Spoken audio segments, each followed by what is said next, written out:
जय गणेश देवा। नमस्कार साथियों, आज हम बात करेंगे श्री गणपति बापा के विसर्जन की। गणेश चतुर्थी से लेकर अनंत चतुर्थी तक बापा हमारे घर और समाज में विराजते हैं।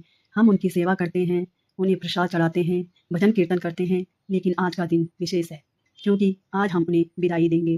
विसर्जन केवल प्रतिमा को पानी में डालने की प्रक्रिया नहीं, बल्कि यह आस्था, श्रद्धा और जीवन का संदेश है। विसर्जन का सही तरीका। आरती करना। विसर्जन से पहले गणपति जी की अंतिम आरती करें। यह मानो विदाई की पूजा है। फूल माला अलग करना। प्रतिमा से फूल माला और सजावट हटाकर पवित्र स्थान पर रखें। नारियल और मिठाई अर्पित करना। विसर्जन यात्रा में नारियल और मिठाई चढ़ाएं। मंत्र और भजन गाना। गणपति बापा मोरिया का उच्चारण करते हुए बापा की शोभा यात्रा करें। जल या कृत्रिम कुंड में विसर्जन।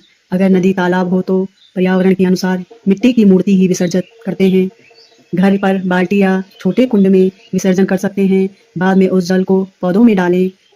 प्रार्थना करना। विसर्जन से पहले कहें, हे बापा, जैसे आप जल में विलीन हो रहे हैं, वैसे ही हमारे जीवन के सारे विघ्न दूर हो जाएं।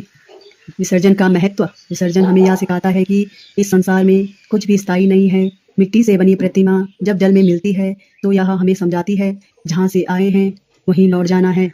यह हमें व्यक्ति विनम्रता और कर्तव्य निभाने का संदेश देता है।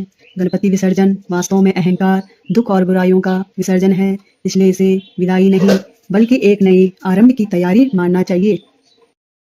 एक कथा में आता है, जब माता पार्वती ने गणपति जी को मिट्टी से बनाया तो उन्होंने उसमें प्राण फूंक दिए। इसलिए जब हम गणेश जी की मिट्टी की प्रतिमा बनाते हैं और विसर्जन करते हैं तो यह उसी दिव्य कथा की याद दिलाता है। बापा हमें यह सिखाते हैं, मिट्टी से जन्म लेकर कर्म करते हुए अंत में उसी मिट्टी में विलीन होना है।